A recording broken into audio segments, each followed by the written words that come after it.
শহরের এই ফুটপাত দিনে মানুষের পায়ের শব্দে কাঁপতে থাকে। অফিস পাড়ার ভিড়ে ধুলো ওড়ে, দোকানের সব আলো ঝলমলে হয়ে থাকে, আর হকারের হাত শোনা যায় দিকে দিকে।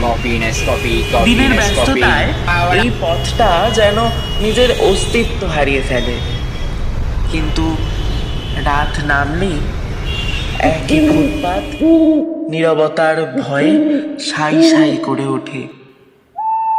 স্ট্রিট লাইটের ম্লান তামাটে আলোয় জায়গাটা একটা পরিত্যক্ত চত্বরে পরিণত হয়।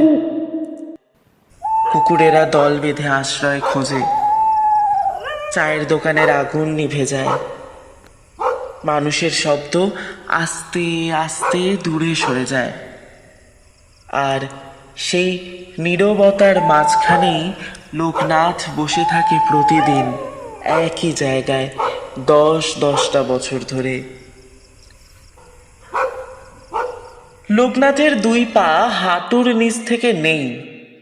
একটা বাস দুর্ঘটনা তার শরীরকে এমনভাবে বদলে দিয়েছিল যে সে আর কোনো কাজকর্মই করতে পারে না। সেই দুর্ঘটনার রাতে যে ব্যথা তার শরীরকে বিদ্ধ করেছিল, সেই ব্যথার তুলনায় পরের দিনগুলোর অসহায়তা আরো ভয়ঙ্কর।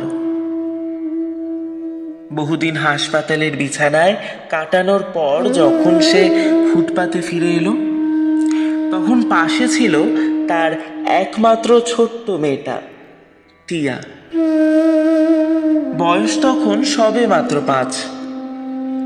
মায়ের মৃত্যুর আগেই টিয়াকে অর্ধেক শূন্য করে দিয়েছিল, আর বাবার পঙ্গুত্ব তাকে পুরো পৃথিবীটাই যেন অন্যভাবে চেনালো।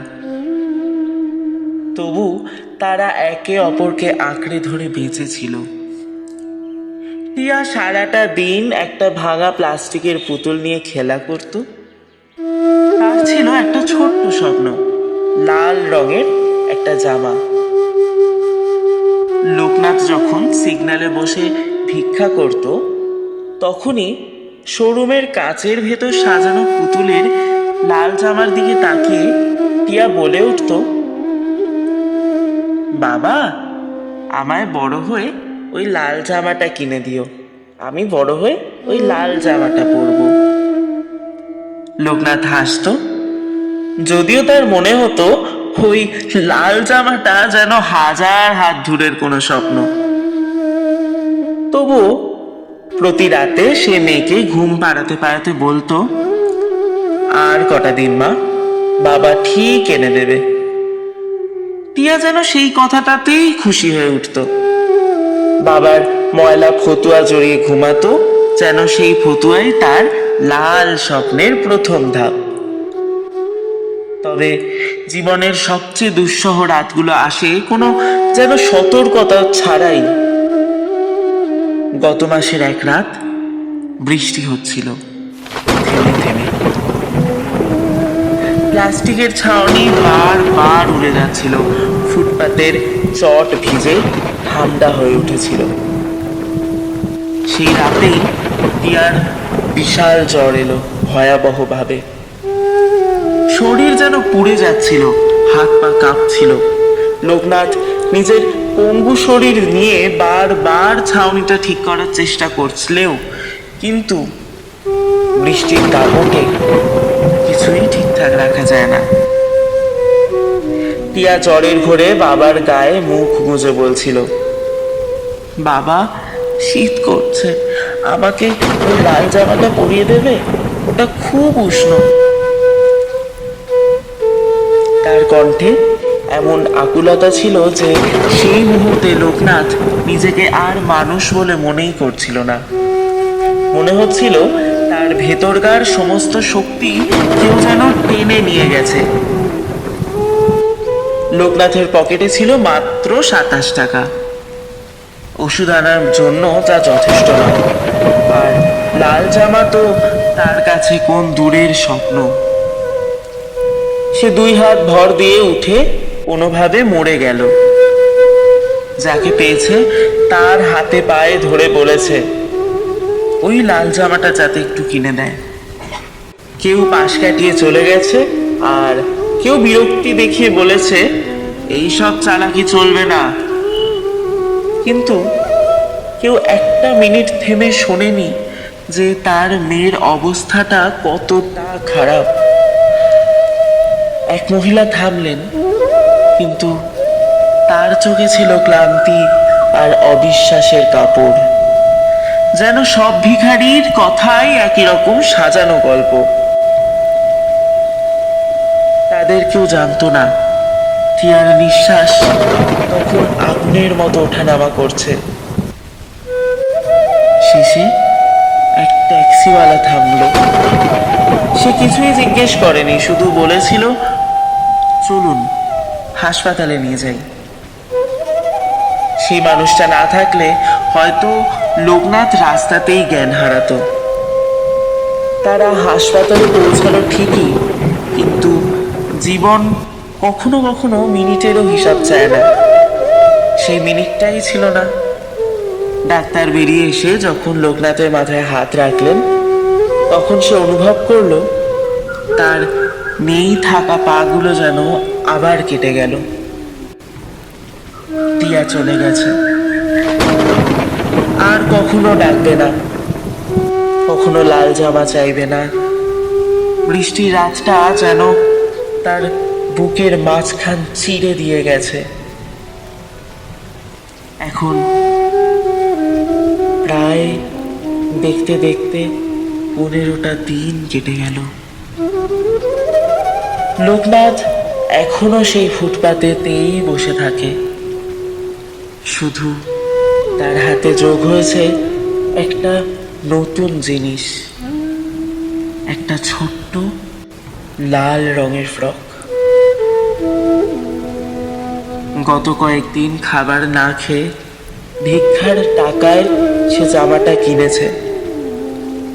টিয়া বেঁচে নেই, তবুও জামাটা কিনেছে, কারণ সে কথা দিয়েছিল। আর কথা ভাঙার ক্ষমতা তার নেই। স্ট্রিট লাইটের আলো যখন জামাটার লাল রঙে পড়ে, তখন মনে হয় সেই লালের ভেতরে যেন একটা নিষ্পাপ শিশুর হাসি মিশে আছে। লোকনাথ রাতের দিকে জামাটা বুকে চেপে ধরে কান্না করে। তার কান্না কোনো গাছের পাতায় পড়ে থাকা শিশিরের মতো হালকা নয়। ওই কান্না ভেজা মাটির ওপর পরে ধীরে ধীরে ফুটপাতে মিশে যায়। সকালে মানুষ যখন কাজে বেরোয়, তারা দেখতে পায় এক ভিখারি লাল জামাটা সামনে রেখে নিঃশব্দে বসে আছে। কেউ দু একটা কয়েন ফেলে যায়, কেউ আবার তাড়াহুড়ো করে পাশ কাটিয়ে চলে যায়। কিছু লোক তাকিয়ে দেখে, তারপর নিজেদের ব্যস্ততায় ভুলে যায়। এই শহরের কেউই সময় দেয় না সেই মানুষের দিকে দ্বিতীয়বার তাকানোর। কিন্তু লোকনাথ যেন এসবের কিছুই আর শুনতে পায় না। তার কানে ভেসে আছে শুধু টিয়ার সেই অস্পষ্ট কণ্ঠ, বাবা একটু নুন দিয়ে ভাত দাও না, খুব খিদে পেয়েছে। লোকনাথ আজও নুন ভাত মেখে নিজের সামনে রেখে দেয়, যেন টিয়া যে কোনো মুহূর্তে এসে বসবে।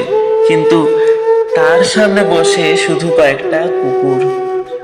ওরা ধীরে ধীরে মাথা কাত করে তাকিয়ে থাকে, যেন সত্যিই কেউ নেই বলে দুঃখ পায়।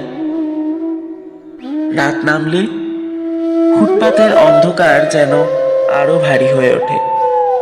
লোকনাথ একা বসে জামাটার উপর হাত বুলায়। কিছুক্ষণ চোখ বন্ধ করে কল্পনা করে টিয়া যেন নাচছে, আবার হাসছে। তারপর চোখ খুললেই সে ফিরে আসে এক বাস্তবতার ধুলোর স্তূপে। জীবনের তুচ্ছতা তাকে প্রতি রাতে বারবার ভেঙে চুরে দেয়। মাঝে মাঝে সে ভাবে সে কি আরো কিছু করতে পারতো।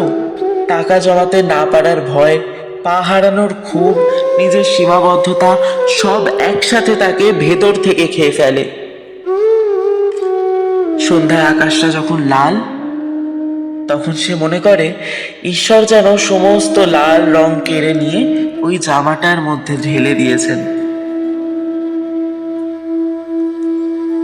লোকনাথের চোখে আর জল নেই, যা ছিল সব শুকিয়ে গেছে, শুধু একটু নুনের দাগ পড়ে আছে গালে, সেই নুন ভাতের গন্ধ আর গালে শুকনো নুনের তীব্রতা, এই দুই মিলে তার প্রতিটা দিন শুরু আর শেষ।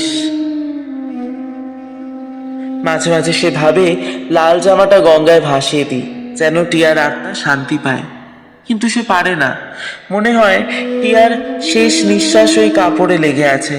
সে জামাটার গন্ধ শুকে ভাবে এটা শুধু কাপড়ের গন্ধ নয়, এটা তার পুরো পৃথিবীর শেষ টান। শহর কাউকে মনে রাখে না, পথের ভিখারির কান্না দূরের গাড়ির হর্নে হারিয়ে যায়। মানুষ ভুলে যায় যেন ভুলে যাওয়াটাই তাদের স্বাভাবিক গতি। কিন্তু লোকনাথ ভুলতে পারে না, সে শুধু অপেক্ষা করে, একদিন টিয়ার কাছে যাওয়ার অপেক্ষা, একদিন নিজের হাতে ওই লাল জামাটা মেয়েকে পরিয়ে দেওয়ার অপেক্ষা।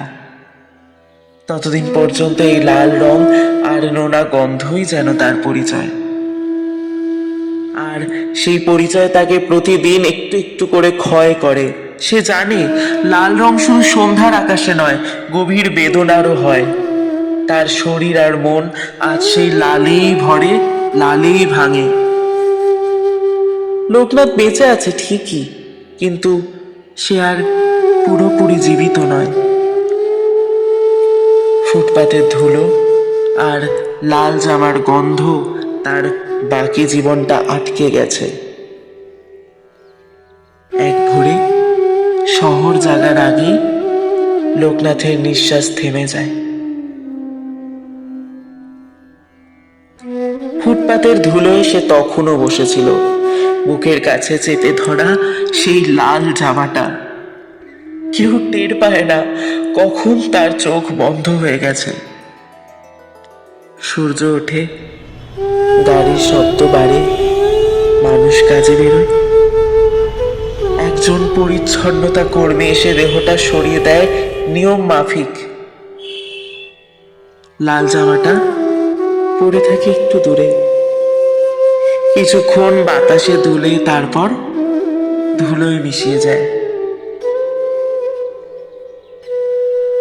শহর এগিয়ে যায় নিজের গতিতে, ফুটপাত আবার মানুষের পায়ের শব্দে কাঁপে।